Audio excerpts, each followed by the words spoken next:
Hi friends, இந்த வீடியோவில் நாம் எதை பற்றி பார்க்க போகிறோம்னா சந்தியா ராகு சீரியல் ப்ரமோ பற்றி தான் இந்த வீடியோவில் பார்க்க போகிறோம். அதுக்கு முன்னாடி நம்ம சேனலை சப்ஸ்கிரைப் பண்ணாதவங்க கீழே இருக்கிற சப்ஸ்கிரைப் பண்ண கிளிக் பண்ணிவிட்டு பக்கத்தில் இருக்கிற பெல் பண்ணி கிளிக் பண்ணிடுங்க.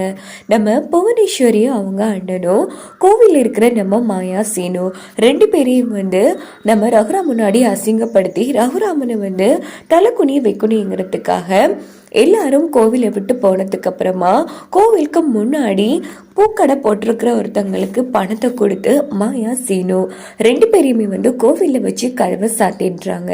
அதுக்கப்புறமா பஞ்சாயத்து தலைவர்கள் மூலமா ரகுராமுக்கு தெரிய வருது இப்படி ரெண்டு ஜோடி கோவிலுக்குள்ள தப்பு பண்றாங்கன்னு. உடனே பஞ்சாயத்து தலைவர்கள், ஊர் மக்கள், ரகுராம் எல்லாருமே கிளம்பி நேரா கோவிலுக்கு வெளியே இங்க பாருங்க, இது கோவில், நீங்க ஒன்னும் போற பார்க்க விஷயம் கிடையாது, ஒழுங்கு மரியாதையா கதவை தருங்க அப்படின்னு சொல்லி எல்லாரும் சேர்ந்து கதவை தட்டிட்டு இருக்காங்க. உடனே ரகுராம் பூக்கடைக்காரங்கிட்ட, ஆமா யாரு உள்ள இருக்காங்கன்னு பாத்தீங்களா அப்படின்னு கேட்டதும் உடனே நம்ம பூக்கடைக்காரன் ஐயா அதோ பைக் இருக்குயா, அந்த பைக்ல பொண்ணு தான் உள்ள இருக்கா அப்படின்னதும் பைக்கை ரகுராம் நோட் பண்றாங்க. பார்த்தா அது நம்ம மாயாவோட பைக். இதை பார்த்த ரகுராம் செம்மையா அந்த இடத்துல அதிர்ச்சி ஆறாங்க.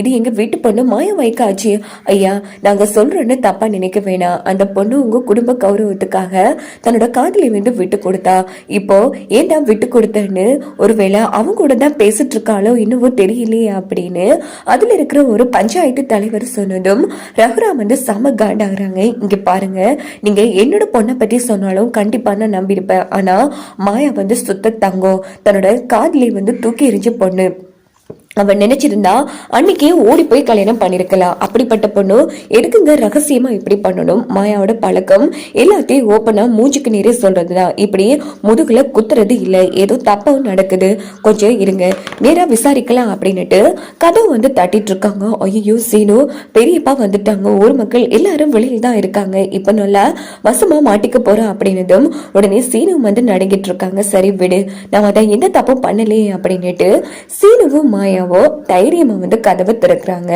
ரெண்டு பேரையும் பார்த்தா ரகுராமுக்கு இடி விழுந்த மாதிரி போயிடுது. சோ அந்த இடத்துல செம்மையா அதிர்ச்சி ஆறாங்க.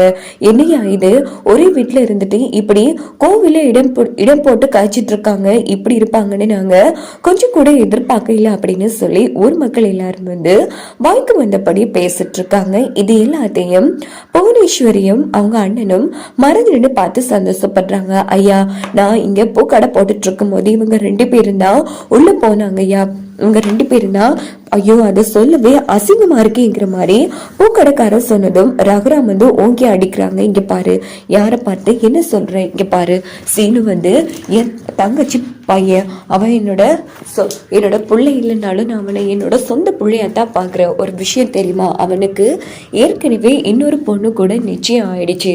என் மாயா எங்க கௌரவத்துக்காக தன்னோட காதலியை விட்டு கொடுத்தவ, அவங்க தப்பு பண்றவன்னு சொல்றீங்களா? இங்க பாருங்கய்யா, உங்க குடும்பத்தை சார்ந்தவங்கன்னு தெரிஞ்சதும் நீங்க அவங்களுக்கு நியாயமா தீர்ப்பு சொல்ல பாக்குறீங்களா அப்படின்னு பஞ்சாயத்து தலைவர்கள்லாம் கேட்டதும் இங்க பாருங்க, நான் ஒன்றும் நியாயமோ என்னோட குடும்பங்கிறதுக்காகவும் இப்படியெல்லாம் பேசலை. சரி, இவங்க ரெண்டு பேரும் தப்பு தான் பண்ணியிருக்காங்கன்னு உங்ககிட்ட என்ன ஆதாரம் இருக்கு அப்படின்னு கேட்டதும், ஐயா இவ்வளோ நேரமா கோவிலுக்குள்ள இருந்திருக்காங்களே, இந்த ஆதாரம் போதாதாங்கிற மாதிரி அதுல ஒருத்தங்க கேட்குறாங்க. இந்த பக்கம் நம்ம மாயா இங்க பாருங்க பெரியப்பா, சீனு கோவிலுக்கு வந்தா, அதே மாதிரி நானும் கோவிலுக்கு வந்தேன், நாங்க சும்மா நம்ம குடும்ப விஷயத்த பேசிட்டு இருந்தோம், ஸோ நட சாத்தினது கூட தெரியாது பெரியப்பா, யாரோ தான் வேணும்னு திட்டம் போட்டு சாத்திட்டு போயிருக்காங்க, மற்றபடி நாங்க எந்த தப்பு பண்ணல அப்படின்னு சொன்னதும் உடனே அதுல சரிமா, நீ சொல்றத நாங்க நம்பணும்னா அம்மன் முன்னாடி கற்பூரம் ஏந்தி சத்தியம் பண்ணி கொடு, இந்த பையனுக்கும் உனக்கும் எந்த சம்பந்தமும் இல்லைன்னு சத்தியம் பண்ணி கொடு அப்படின்னதும்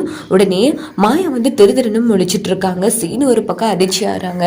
நம்ம ரகுரனும் மாயா என்னமோ முழிச்சிட்டு இருக்க, சத்தியம் பண்ணு அப்படின்னதும் உடனே கற்பூரம் ஏற்றி மாயா சத்தியம் பண்றாங்க. இதை நம்ம சீனுவால தாங்கவே